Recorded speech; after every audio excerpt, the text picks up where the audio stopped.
Extraordinary পরিস্থিতি, তাই জন্য একেবারে নজিরবিহীন সিদ্ধান্ত নিতে হয়েছে সর্বোচ্চ আদালতকে। সর্বোচ্চ আদালতের নির্দেশে আপনারা জানেন যে এসআইআর এর যে শেষ পর্যায়ে শুরু হচ্ছে, সেখানে কিন্তু নথি যাচাইয়ের কাজ করবেন কলকাতা হাইকোর্টের প্রধান বিচারপতি। তার সঙ্গে বৈঠক হয়েছে এবং যে জুডিশিয়াল অফিসারদের নিয়োগ করা হয়েছে তারাই আজ থেকে কিন্তু সেই প্রক্রিয়া শুরু হতে চলেছে। এসআইআর এর চূড়ান্ত নথি যাচাইয়ে 250 জন বিচারক থাকছেন বলে জানা যাচ্ছে। বিস্তারিত জানাবেন রুমা পাল রয়েছেন আমাদের সঙ্গে। রুমা, কি প্রক্রিয়ায় এই শেষ পর্বে যাচাই পর্ব চলবে? দেখো, কি প্রক্রিয়ায় এই শেষ পর্যায়ে যাচাই পর্ব চলবে সেই কারণেই কিন্তু আমরা দেখলাম কালকে কিন্তু একাধিক যারা বৈঠক রয়েছে এবং অবশ্যই যে বিচারকরা এই যাচাই পর্ব করবেন তাদের অবশ্যই সেখানে একটা তাদের প্রশিক্ষণের সাথে সাথে অবশ্যই তাদেরকে যে আরেকটা বিষয় হচ্ছে তাদের একটা লগ ইন থাকবে। লগ ইনের মাধ্যমেই কিন্তু তারা সেইখানে সেই লগ ইনের মধ্যে প্রবেশ করেই কিন্তু সেখানে নিষ্পত্তির বিষয়টা আসবে এবং সেক্ষেত্রে অবশ্যই যে সমস্ত ভোটারদের ক্ষেত্রে সিলেক্ট বা রিজেক্ট যেটা অপশন থাকবে সেই ক্ষেত্রে ওই দুটো অপশনের মধ্যে তারা সমস্ত তথ্য যাচাই করার পর সিলেক্ট বা রিজেক্ট সেই বিষয়টা দেবেন। তবে এটাও ঠিক যে কত সংখ্যায় এই ধরনের ভোটার রয়েছে সেটা জানানো। তবে কমিশনের তরফ থেকে শনিবার পর্যন্ত বলা হয়েছিল যে 45 লক্ষ এরকম ভোটার রয়েছে যাদের তথ্য যাচাই করা হবে। তাহলে বলা হয়েছিল যে এসি ওয়াইজ এবং ডিস্ট্রিক্ট ওয়াইজ যে সমস্ত লিস্ট রয়েছে সেটা জানানো হবে। তবে এটাও ঠিক, রবিবার পর্যন্ত কিন্তু কোনো লিস্ট কমিশনের তরফ থেকে অন্তত সংবাদ মাধ্যমের কাছে সেরকম লিস্ট দেওয়া হয়নি। বা আজকের থেকে যে কাজ শুরু হচ্ছে সেক্ষেত্রে অবশ্যই এসি ওয়াইজ বা ডিস্ট্রিক্ট ওয়াইজ যে কাজগুলো হবে এবং সেক্ষেত্রে যারা বিচারকরা রয়েছেন তাদের নিয়ে একদম নজরদারিতে যে কাজটা শুরু হবে, সেক্ষেত্রে কোন কোন এসিতে অর্থাৎ বিধানসভা কেন্দ্রে কোন কোন বুথে কি ধরনের কতজন রয়েছে সেই হিসেব কিন্তু এখনো পর্যন্ত কমিশনের তরফ থেকে দেওয়া হয়নি। তবে অবশ্যই 45 লক্ষই রয়েছে নাকি 45 লক্ষ থেকে বেশি রয়েছে বা কম রয়েছে এটা কিন্তু আমরা বারবার জানার চেষ্টা করেছিলাম।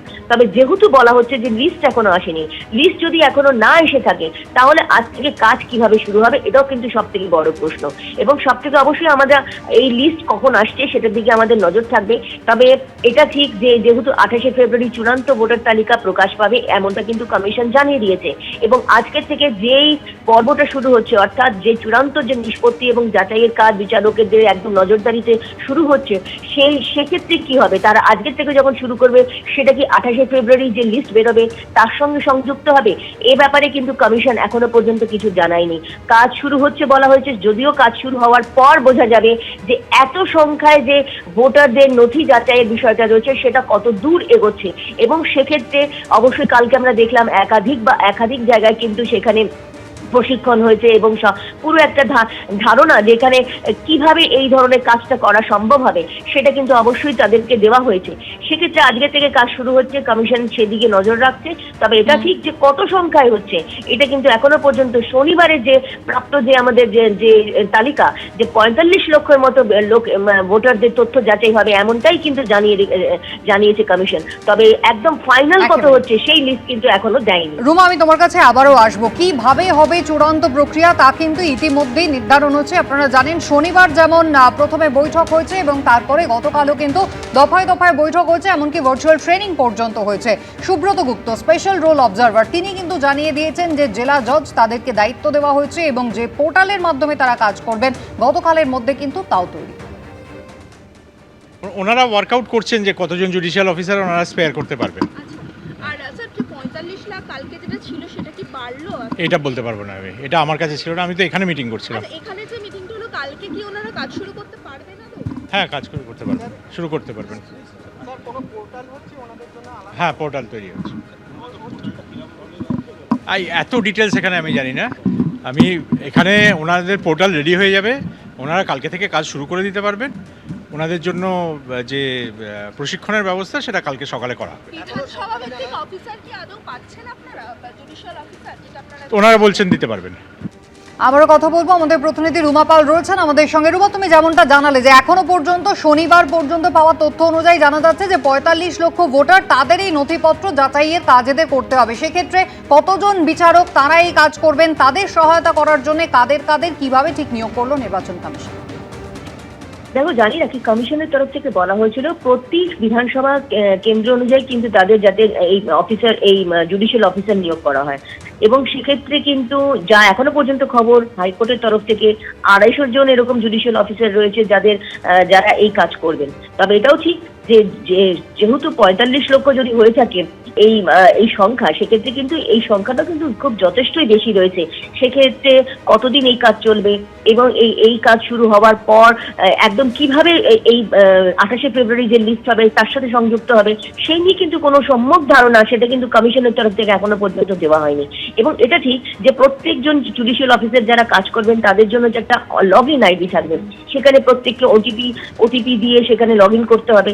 সব বিধানসভা কেন্দ্র অনুযায়ী সেটা সমস্ত বাছাই করতে হবে এবং সেখানে যেমন বুথ নাম্বার, পার্ট নাম্বার থাকবে এবং যেটা আগে বলছিলাম যে সিলেক্ট এবং রিজেক্ট অপশন থাকবে, যেখানে মনে হবে তথ্যগতভাবে যে সব না এটা করা যায় এবং এটা অবশ্যই বৈধ ভোটার, সেক্ষেত্রে অবশ্যই সিলেক্ট থাকবে। বা যদি মনে হয় যে কোনো ডকুমেন্ট দেখে যে না এটা করা সম্ভব না, সেক্ষেত্রে রিজেক্টের অপশন থাকবে। এত কিছু দেখো, একটা কাজ শুরু করার আগে কিন্তু অবশ্যই যেহেতু এটা পোর্টাল, তারপরে লগ ইন, এটা একটা বড় প্রসেস। সেই প্রসেসের পর যখন এই সমস্ত বিষয়টা জানার পর যখন কাজ শুরু হবে, এখন দেখা যে এই এসি ওয়াইজ এবং ডিস্ট্রিক্ট ওয়াইজ যেহেতু লিস্টের কথা কমিশন বলেছিল, সেটা বলেছিল কালকের মধ্যেই পাওয়া যাবে, কিন্তু দেখা যাচ্ছে এখনো পর্যন্ত কিন্তু সেই লিস্ট একদম সঠিক লিস্ট যে কতজন সেটা কিন্তু এখনো পর্যন্ত কমিশনের তরফ থেকে অন্তত সংবাদ মাধ্যমকে জানানো হয়নি। সংবাদ মাধ্যমকে জানানো হয়নি অর্থাৎ কিন্তু সাধারণ মানুষ এখনো জানতে পারেনি যে কতজনের করা হচ্ছে।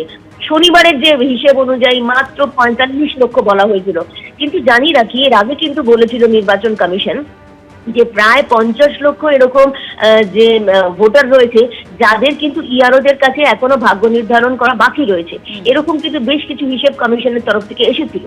এখন আজকের থেকে যখন কাজ শুরু হবে, তাহলে এসি ওয়াইজ এবং ডিস্ট্রিক্ট ওয়াইজ কত লিস্ট, একদম কতজন এই ভোটার এই তালিকায় পড়ছেন সেটা কিন্তু কমিশনকে জানাতে হবে এবং অবশ্যই জানালেই কিন্তু বোঝা যাবে, সাধারণ মানুষ থেকে প্রত্যেকে বুঝতে পারবেন যে কত লক্ষ মানুষ এর আওতায় পড়ছে। সেটা কমিশন অবশ্যই একটা ফাইনাল লিস্ট দেবে এমনটাই জানাচ্ছে। তবে শনিবারের আরো একবার বলে রাখি যে শনিবারের যে হিসেব অনুযায়ী কমিশনের তরফ থেকে যে লিস্ট বলা হয়েছিল ৪৫ লক্ষ ভোটার এর আওতায় পড়ছেন, যাদের ডকুমেন্ট নিয়ে সংশয় রয়েছে সেই ডকুমেন্ট কিন্তু আবারও পুনরায় যাচাই করবেন এই জুডিশিয়াল অফিসাররা। একেবারে পুনরায় ডকুমেন্ট যাচাই করার অর্থাৎ এসআইআর এর যে একেবারে শেষ পর্বের স্ক্রুটিনি তা কিন্তু আজ থেকে শুরু হবে। ২৫০ জন বিচারক তারা কিন্তু এই কাজ করবেন একেবারে কলকাতা হাইকোর্ট এবং তারও উপরে সর্বোচ্চ আদালতের নির্দেশের। উমা, ধন্যবাদ।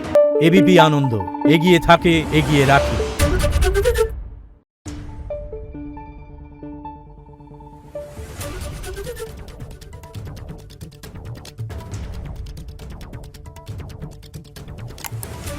Thank you.